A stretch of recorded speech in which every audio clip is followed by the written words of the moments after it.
ভাইয়ের আমার,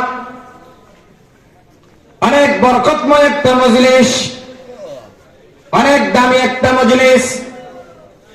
এখানে যারা থাকে, এখানে ভিতরে যারা বসে কোরআনের আলোচনা শুনবে, দ্বীনের আলোচনা শুনবে, আল্লাহ পাকের রহমতের ফেরেশতাদের বেষ্টনীর মধ্যে থাকবে। আল্লাহ পাক একদল ফেরেশতাদেরকে এই কাজের জন্য নিয়োজিত করে রেখেছেন। সারা দুনিয়ার কোনায় কোনায়, কোথায় কোথায় আল্লাহ পাকের জিকির হয়, কোরআনের মজলিস কায়েম হয়, জিকিরের মজলিস কায়েম হয়, এই জায়গাগুলোর মধ্যে একদল ফেরেশতাদেরকে আল্লাহ নিয়োজিত করে রেখেছেন। এরা ওই প্রোগ্রাম গুলাতে জিকিরের মজলিসে উপস্থিত হয়। সারা দুনিয়াতে ঘুরে ঘুরে এরা দেখে কোথায় জিকিরের মজলিস হয়। যখন দেখে কোথাও জিকিরের মজলিস কায়েম হয়েছে, কোরআনের আলোচনা, কোরআনের তেলাওয়াত, জিকিরের আলোচনা শুরু হয়ে গেছে, ফেরেশতারা একে অপরকে ডাকতে থাকে, তাআলা, আসো আসো, তোমাদের যে কাজের জন্য তোমাদেরকে পাঠানো হয়েছে সে কাজটা এখানে চলতে আছো, তোমরা সবাই চলে আসো। ফেরেশতারা এসে চতুর্পাশে বেষ্টন করে রাখে। এরপরে অনুষ্ঠানের শেষে এই ফেরেশতারা যখন আল্লাহ পাক রব্বুল আলামিনের কাছে যায়, আল্লাহ জিজ্ঞেস করে, ও ফেরেশতারা, তোমরা কোথায় গিয়েছিলে? কোথা থেকে তোমরা আসতে আসো? আল্লাহ জানে না, জানে না, তবু আল্লাহ জিজ্ঞেস করে। এটা আলাদা গুরুত্বের জন্য আল্লাহ জিজ্ঞেস করে। ফেরেশতারা কোথায় গিয়েছিল আল্লাহ জানে না, জানে, তবু আল্লাহ জিজ্ঞেস করে, ফেরেশতাদের মুখ থেকে শুনতে চায়। ফেরেশতারা বলে, আল্লাহ ওই দক্ষিণ আবুপুর নুরানি মাদ্রাসার মাহফিলে গিয়েছিলাম।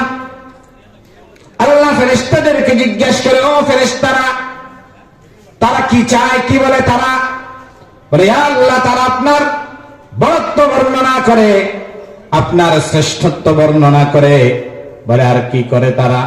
বলে, তারা আপনার কাছে জান্নাত চায়, জাহান্নাম থেকে বাঁচতে চায়। আল্লাহ ফেরেশতাদেরকে আবার পাল্টা প্রশ্ন করবে, ও ফেরেশতারা, আমার যে বান্দারা আমার বরত্ব, আমার শ্রেষ্ঠত্ব, আমার মহত্ব নিয়ে আলোচনা করে, তারা কি জীবনে কখনো আমাকে দেখেছে? ফেরেশতারা বলবে, না, তারা কখনো আপনাকে দেখে নাই। আল্লাহ বলবে, যারা আমার বানানো জান্নাত পেতে চায়, তারা কি জান্নাত কখনো দেখেছে? ফেরেশতারা বলে, না, ইয়া আল্লাহ, তারা কখনো জান্নাতও দেখে নাই। আল্লাহ বলে, যারা আমার বানানো জাহান্নাম থেকে বাঁচতে চায়, তারা কি কখনো আমার জাহান্নাম দেখেছে? ফেরেশতারা বলে, না, এরা কখনো আপনার জাহান্নামও দেখে নাই। আল্লাহ বলে, যদি এরা আমাকে দেখতো, আমার বানানো জান্নাত যদি তারা দেখতো, আমার তৈরি করা জাহান্নাম যদি তারা দেখতো, তাহলে কি হতো? বলে, ইয়া আল্লাহ, যদি আপনাকে দেখতো, আপনার বানানো জান্নাত দেখতো, আপনার বানানো জাহান্নাম দেখতো, তাহলে আপনার বান্দারা আরো বেশি বেশি করে আপনার বরত্ব বর্ণনা করত, আরো বেশি বেশি করে জান্নাত পাওয়ার জন্য প্রার্থনা করত, আরো বেশি বেশি করে জাহান্নাম থেকে বাঁচার জন্য আশ্রয় চাইতো। আল্লাহ বলে, ও ফেরেশতারা, তোমরা সাক্ষী থাকো, আমার যে বান্দারা আমাকে না দেখে, আমার জান্নাত না দেখে, আমার জাহান্নাম না দেখে, যারা আমার বরত্ব বর্ণনা করে, আমার জান্নাত পেতে চায়, আমার জাহান্নাম থেকে বাঁচতে চায়, ও ফেরেশতারা, তোমরা সাক্ষী থাকো, আমি আল্লাহ আমার বান্দাদের জীবনের সব গুনাহগুলো মাফ করে দিলাম। এবার ফেরেশতারা বলবে, আল্লাহ, এই মাহফিলে তো সব লোক মাহফিলের উদ্দেশ্যে আসে নাই। একজন লোক আছে, দুইজন লোক আছে, তারা মাহফিলের পাশ দিয়ে এমনিতে যাচ্ছিল, হঠাৎ দেখে এখানে মাহফিল হচ্ছে, চিন্তা করলো একটু বসে যাই, এই জন্য বসে গেছে, মাহফিলের নিয়তে আসে নাই। আল্লাহ বলে, এটা এমন একটা দামি মজলিস, যারা এখানে বসছে কাউকে আমি বঞ্চিত করব না। এখানে বসলেই লাভ, বসলেই লাভ। আল্লাহ বলে এখানে শুধু বসছে, মাহফিলের উদ্দেশ্যে আসা নাই, এমনি আসছিল, হেঁটে যাচ্ছে, তাই মাহফিলের আওয়াজ শুনে একটু বসে গেছে। আল্লাহ বলে বসছে, আমি আল্লাহ তাকেও মাফ করে দিলাম। তাহলে এই সুসংবাদ যারা বাহিরে দাঁড়িয়ে আছে তাদের জন্য, কথা বলেন, যারা ঘরে শুয়ে আছে তাদের জন্য, যারা রাস্তা রাস্তায় বসে বসে ফেসবুক ইন্টারনেট চালায় তাদের জন্য, কাদের জন্য? এখানে বসতে হবে, তো বসতে হবে, বসলেই লাভ, বসলেই লাভ। তাহলে আল্লাহ তাআলা ফেরেশতাদের সাথে এখানে যারা বসে তাদের ব্যাপারে আলোচনা করে। বুঝা গেল তো? হাদিসের দ্বারা কি বুঝা গেল? আল্লাহর মজলিসে আলোচনা হয়, মানে আমাদের ব্যাপারে আল্লাহর মজলিসে আলোচনা হবে। কত সৌভাগ্যের বিষয়। আপনি যদি জানেন যে প্রধান উপদেষ্টা ডক্টর ইউনূস সাহেবের মজলিসে সেখানে আপনার নামে আলোচনা হচ্ছে, কেমন খুশি লাগবে বলেন তো? প্রধান উপদেষ্টা আপনাকে চিনে, এটা যদি আপনি জানেন, ভালো লাগবে কিনা বলেন? খুশি লাগবে কিনা? মর্যাদার ব্যাপার কিনা এটা? ঠিক আল্লাহ পাক আমাদেরকে নিয়ে আলোচনা করে তার বিশেষ ফেরেশতাদের সাথে। এর চাইতে মর্যাদা আর এর চাইতে শ্রেষ্ঠত্ব কি হতে পারে? এই জন্য শুকরিয়া আদায় করতে হবে কার? এই আওয়াজে তো হবে না, শুকরিয়া আদায় করতে হবে কার? আমার দর্শকদেরকে তো আমি চিনি, এটা মরা দর্শক না তো, এলাইগঞ্জ তো এখানে আমার পুরাতন চাষের জায়গা এটা। এই জন্য কথা বলতে হবে, কথা বলতে হবে। শুকরিয়া আদায় করবো কার? আল্লাহ পাকের শুকর আদায় করতে হবে যে আল্লাহ আমাদেরকে এমন একটা দামি মজলিসে নিয়ে আসছেন। এই জন্য সব সময় আল্লাহ পাকের শুকর আদায় করি, দিল থেকে, মন থেকে, প্রাণ থেকে, একেবারে দিলকে নাড়া দিয়ে, শরীরকে ঝাড়া দিয়ে চিৎকার করে বলে উঠি আলহামদুলিল্লাহ।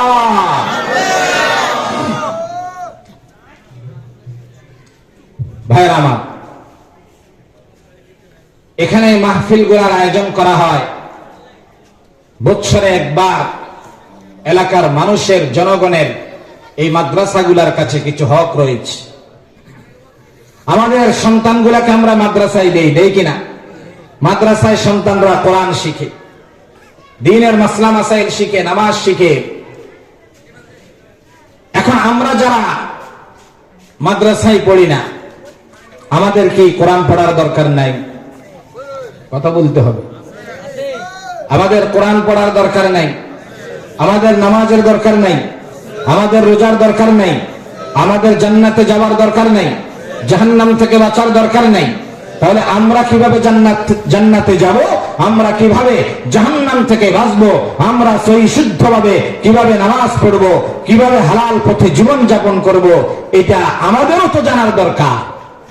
কিভাবে তাকওয়া অবলম্বন করব, কিভাবে আল্লাহর ভয় অবলম্বন করব, এটা তো আমাদেরও জানা দরকার।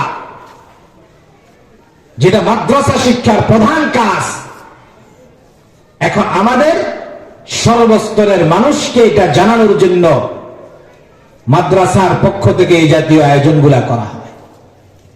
মাদ্রাসার প্রধান কাজই হলো বান্দার অন্তরে আল্লাহর ভয় সৃষ্টি করে দেওয়া, বান্দাকে গুনাহ থেকে বাঁচাইয়া আল্লাহমুখী করে দেওয়া, বান্দাকে তার জীবন যাপন জান্নাতের পথে পরিচালিত করা, জাহান্নাম থেকে বাঁচাইয়া জান্নাতের রাস্তায় পরিচালিত করে দেওয়া। এটাই মাদ্রাসা শিক্ষার আসল কাজ। ভাইরা আমার, কোরআনুল কারীমের মধ্যে আল্লাহ পাক রব্বুল আলামিন ইরশাদ করেন, ইয়া আইয়ুহান নাসু ইন্না খালাকনাকুম মিন যাকারিন ওয়া উনসা وجعلناكم شعوبا وقبائل لتعارفوا إن أكرمكم عند الله أتقاكم إن الله عليم خبير। আল্লাহ পাক রব্বুল আলামিন কোরআনুল কারীমের মধ্যে ইরশাদ করেন, ইয়া আইয়ুহান নাস, হে দুনিয়ার মানুষেরা, ইন্না খালাকনাকুম খালাকনাকুম মিন যাকারিন ওয়া উনসা, নিশ্চয় আমি তোমাদেরকে সৃষ্টি করেছি একজন পুরুষ এবং একজন নারী থেকে। সবাই বলেন পুরুষটার নাম কি? হযরতে আদম আলাইহিস সালাম। নারীটার নাম হযরতে হাওয়া আলাইহিস সালাম। সারা দুনিয়ার সব মানুষগুলাই দুজন থেকেই সৃষ্টি হয়েছে। সারা দুনিয়ার সমস্ত মানুষগুলাকে হযরতে আদম আলাইহিস সালাম এবং মা হাওয়া আলাইহিস সালাম থেকে আল্লাহ সৃষ্টি করেছে। এইসব আমরা সবাই ভাই ভাই। জন্মসূত্রে আমরা কি? জন্মসূত্রে আমরা সবাই ভাই ভাই, কোনো ভেদাভেদ নাই। ধনী হোক গরিব হোক, কালো হোক সাদা হোক, তারপরে গিয়া বংশীয় হোক নির্বংশীয় হোক, উচ্চ মর্যাদা সম্পন্ন হোক আর নিম্ন মর্যাদা সম্পন্ন হোক, আমরা সবাই জন্মসূত্রে ভাই ভাই। আমাদের মাঝে কোনো ভেদাভেদ না। ভাইরা, আল্লাহ পাক রব্বুল আলামিন সারা দুনিয়ার মানুষগুলাকে একজন মানুষ, একজন পুরুষ এবং একজন নারী থেকে সৃষ্টি করিয়া গোত্র গোত্র বংশ বংশ করে ভাগ ভাগ করে দিয়েছেন। কেউ মিয়াজি বংশ, ভুইয়া বংশ, চৌধুরী বংশ, ভাগ ভাগ করে দিয়েছেন। অহংকার করার জন্য না, বড়াই করার জন্য না, গৌরব করার জন্য না। আল্লাহ বলেন পরিচয় জানার সুবিধার জন্য আমি দুনিয়ার মানুষগুলাকে বংশ বংশ করে ভাগ ভাগ করেছি। কোন বংশ থেকে শ্রেষ্ঠত্ব অর্জন করার জন্য না, বড়াই করার জন্য না, বংশ নিয়ে বাড়াবাড়ি করার জন্য না, শুধুমাত্র পরিচয়ের সুবিধার জন্য বংশ বংশ করে আল্লাহ ভাগ ভাগ করে দিয়েছেন। এরপরে কেউ যদি কারো থেকে শ্রেষ্ঠত্ব দাবি করতে চায়, অমুক থেকে আমি শ্রেষ্ঠ, অমুক থেকে আমি দামি, এরকম যদি কেউ দাবি করতে চায়, বংশ দ্বারাই হবে না, টাকা পয়সা ধন দৌলতের মাধ্যমে হবে না। আল্লাহ বলেন যদি তোমরা শ্রেষ্ঠত্ব দাবি করতে চাও তবে তোমরা তাকওয়ার মাধ্যমে শ্রেষ্ঠত্ব দাবি করতে পারো। তোমার থেকে আমি শ্রেষ্ঠ যদি তোমার থেকে আমার তাকওয়া বেশি হয়, তোমার থেকে আমার তাকওয়া যদি বেশি হয়, তোমার থেকে আল্লাহর ভয় যদি আমার অন্তরে বেশি থাকে, এটাই তোমার থেকে আমার শ্রেষ্ঠ হওয়ার প্রমাণ। এছাড়া আর কোনো কিছুর মাধ্যমে শ্রেষ্ঠত্ব দাবি করা যায় না। ভাইরা আমার,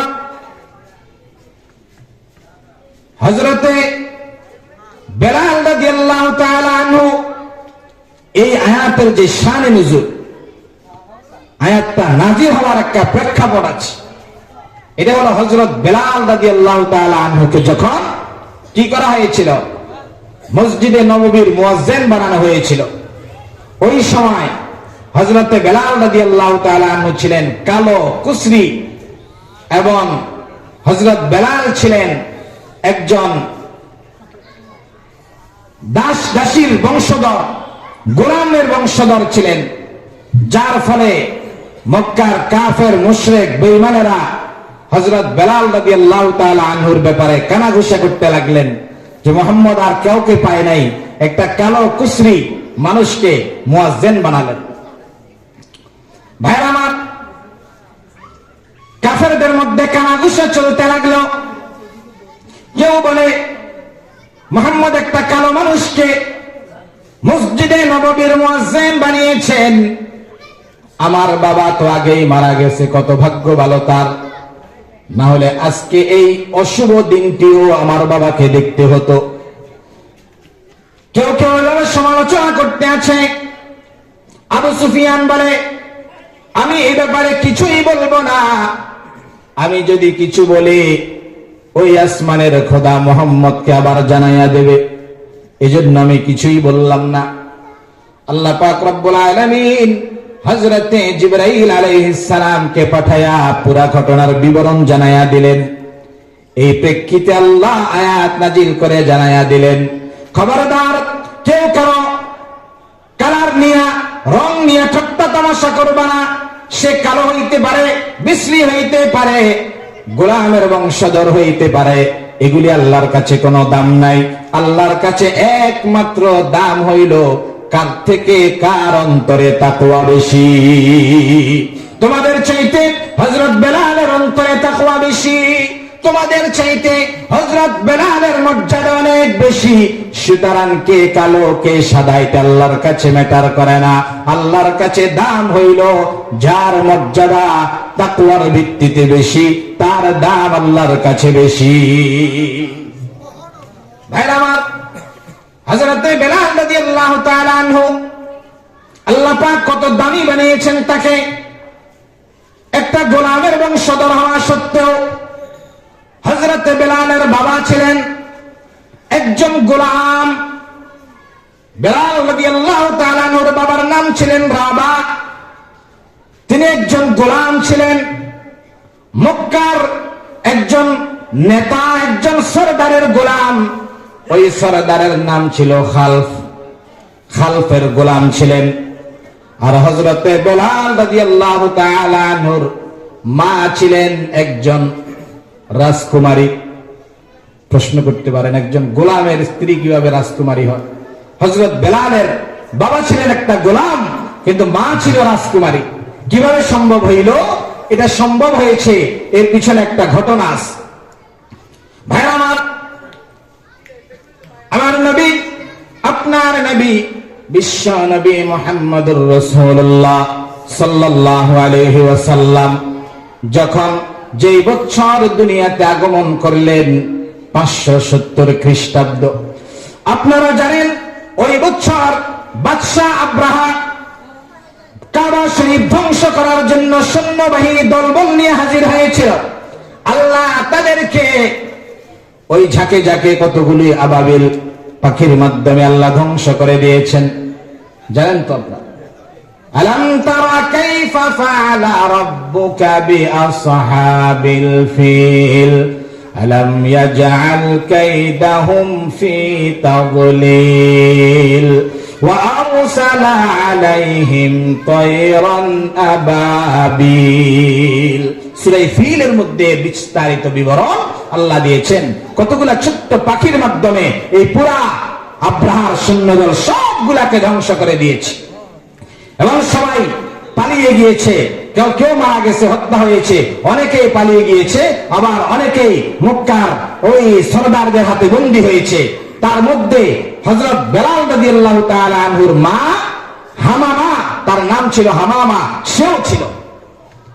আর এই হামামা ছিল বাদশাহ আব্রাহার আপন ভাতিজি, তার মানে রাজ পরিবারের মেয়ে, রাজকুমারী বাদশাহ আব্রাহার আপন ভাতিজি ছিলেন হযরত বেলালের মা। সে ওই যুদ্ধে বন্দী হইলেন। আর মক্কার নিয়ম ছিল, যুদ্ধের নিয়ম হলো যারা বন্দী হবে তারা দাস দাসে পরিণত হবে। এই হিসাবে হযরত বেলাল রাদিয়াল্লাহু তাআলা আনহুর মা হামামাকে দাস হিসাবে ওই মক্কার কুরাইশ নেতা খালফের কাছে দিয়ে দেওয়া হইল। আর খালফের আগে থেকে আরেকজন দাস ছিল হযরত বেলালের বাবা, তার নাম ছিল রাবা। এই দুইজনের মধ্যে শেষ পর্যন্ত বিবাহ হইল। একজন দাস আরেকজন রাজকুমারী থেকে পরবর্তীতে দাসী হইয়া, বন্দী হইয়া, দাসী হইয়া শেষ পর্যন্ত দাসের সাথে বিবাহ হইল। এখন দুইজনের ঘর থেকে যে সন্তান জন্মগ্রহণ করেছে তার নাম ছিল হযরত বেলাল রাদিয়াল্লাহু তাআলা। ভাইরা আমার, এই গোলামবাদীর বংশ থেকে জন্মগ্রহণ করা হযরত বেলাল রাদিয়াল্লাহু তাআলা আনহু একসময় তিনি আমার নবীজির সান্নিধ্যে থেকে ইসলাম ধর্ম গ্রহণ করেছেন। ধীরে ধীরে বড় হইলেন। তার আগে তার বাবা এবং মা উভয়জন মারা গিয়েছিল। মারা যাওয়ার সময় হযরত বেলালকে তার মালিক, ওই তার মা বাবার যে মালিক ছিল সেই মালিকের কাছে রেখে গিয়েছিল খালফের নিকট। খালফ তাকে বড় করেছেন। এক সময় তার মালিক খালফও মারা গেলেন। মারা যাওয়ার সময় খালফের যেই ছেলে ছিল তার নাম ছিল উমাইয়া। উমাইয়ার হাতেই হযরত বেলালকে রেখে গেলেন। উমাইয়া ইবনে খালফ বেলাল রাদিয়াল্লাহু তাআলা আনহুর মালিক ছিলেন। এই উমাইয়া ইবনে খালফ অত্যন্ত নিষ্ঠুর একটা মানুষ ছিলেন। হযরত বেলালের উপরে কি পরিমাণ নির্যাতন করতেন, অমানবিক নির্যাতন করতেন, এই ঘটনা আপনারা জানেন। হযরত বেলাল কেন আল্লাহর নবীর উপরে কালিমা পড়ে মুসলমান হয়েছে, এই অপরাধে হযরত বেলালকে দৈনিক তারা অত্যাচার করতেন, মারধর করতেন। মারতে মারতে মারতে এক সময় হযরত বেলাল রাদিয়াল্লাহু তাআলা আনহুকে মরুভূমির উত্তপ্ত বালির মধ্যে শোয়া রাখতেন, বুকের উপরে পাথর চাপা দিয়া রাখতেন। অনেক সময় কয়লার উপরে শোয়া বুকের উপরে পাথর চাপা দিয়া রাখতেন। হযরত বেলাল রাদিয়াল্লাহু তাআলা আনহুর শরীর থেকে ঘাম আর রক্ত বের হইয়া এক সময় ওই কয়লাগুলা নিভে যাইত। এই পরিমাণ অত্যাচার হযরত বেলাল রাদিয়াল্লাহু তাআলা আনহুর উপরে করেছেন। তবুও হযরত বেলাল শুধু আহাদ আহাদ আহাদ বলে গেছেন, এক মুহূর্তের জন্য কালিমা বিচ্যুত হয় না। ইসলামের উপরে এত অটল অবিচল ছিলেন। ভাইরা আমার নবীজি সাহাবায়ে কেরামকে নিয়ে বসলেন যে বেলালকে উমাইয়া ইবনে খালফ জালেম থেকে ক্রয় করে আজাদ করে দিতে পারবে কে? হযরত আবু বকর দাঁড়াইয়া গেলেন, ইয়া রাসূলুল্লাহ, আমি চাই বেলালকে খরিদ করে আজাদ করে দেব। উমাইয়া ইবনে খালফের নিকট হযরত আবু বকর সিদ্দিক যখন গেলেন তাকে খরিদ করার জন্য, এই জালেম হযরত আবু বকরের কাছে হযরত বেলালকে বিক্রি করে নাই। কারণ সে জানে আবু বকর একজন মুসলমান, সে তাকে খরিদ করে আজাদ করে দেবে, এজন্য বিক্রি করে না। শেষ পর্যন্ত আমার নবীজির চাচা হযরত আব্বাস রাদিয়াল্লাহু তাআলা আনহু তখনও পর্যন্ত ইসলাম ধর্ম গ্রহণ করেন নাই। হযরত আব্বাস রাদিয়াল্লাহু তাআলা আনহু ওই উমাইয়া ইবনে খালফ থেকে হযরত বেলালকে খরিদ করে আজাদ করে দিলে। ভাইরা আমার, এরপর হযরত বেলাল আমার নবীজির সান্নিধ্যে থেকে দ্বীন ইসলাম চর্চা করতে করতে আল্লাহ এই গোলামের বংশধর হওয়া সত্ত্বেও আল্লাহ তাকে এতটা দামি করেছেন, এতটা দামি করেছেন, শেষ পর্যন্ত হযরত বেলাল রাদিয়াল্লাহু তাআলা আনহু মসজিদে নববীর মুয়াজ্জিন হয়েছে। এই মসজিদে নববীর মুয়াজ্জিন হয়েছেন হযরত বেলাল। আমার নবীজি যতদিন জীবিত ছিলেন হযরত বেলাল মসজিদে নববীর আযান দিয়েছেন। নবীজির ইন্তেকালের পরে হযরত বেলাল রাদিয়াল্লাহু তাআলা আনহু নবীর মুহাব্বতে মদিনা ছেড়ে চলে গেলেন। সারা দুনিয়ার মানুষ নবীর মুহাব্বতে মদিনায় আসে, আর হযরত বেলাল নবীর মুহাব্বতে মদিনা ছাড়লেন, নবীর মুহাব্বতে মদিনা ছেড়ে দিলেন। কেন নবীর মুহাব্বতে মদিনা ছাড়লেন? হযরত বেলাল মদিনার অলিতে গলিতে কোথাও হাঁটতে পারে না, যেদিকে যায় নবীর স্মৃতি দেখা যায়। হযরত বেলাল মসজিদে নববীতে আযান দেয় না, কারণ হযরত বেলাল বলেন, যেই মসজিদে নববীর মুয়াজ্জিন ছিলাম আমি যখন আযান দিতাম ইমামতি করতেন বিশ্ব নবী হযরত মুহাম্মদুর রাসূলুল্লাহ সাল্লাল্লাহু আলাইহি ওয়াসাল্লাম। এখন আমি যদি আযান দিই, নবী তো ইমামতি করবে না, সুতরাং আমি আযান দিতে পারবো না। হযরত বেলাল বলেন, আমি মদিনার অলিতে গলিতে আগে আগে হাঁটতাম, আমার নবীজি আমার পিছনে পিছনে হাঁটতেন। কারণ হযরতে বেলাল আগে আগে চলতেন, সামনে কোনো কাটা কোনো কষ্টদায়ক কিছু আছে কিনা দেখে বেলাল আগে আগে হাঁটতেন, নবীজি পিছনে পিছনে হাঁটতেন। এই জন্য বেলাল বলে, আমি আগে আগে হাঁটবো আর নবী পিছনে থাকবে না, এই জন্য আমার মদিনায় আর ভালো লাগে না। নবীর মুহাব্বতে মদিনায় ছেড়ে চলে যাচ্ছেন। 6 মাস পর্যন্ত হযরত বেলাল মদিনায় আসেন নাই, ওই মিশরে চলে গেলেন। সেখানে যাওয়ার পরে একটা যুদ্ধ হইল। ওই যুদ্ধে হযরত বেলালের যেই মালিক ছিল, যেই মনিব ছিল উমাইয়া ইবনে খালফ, তাকে হযরত বেলাল পরাজিত করলেন, তাকে হযরত বেলাল নিজের হাতেই হত্যা করেছে।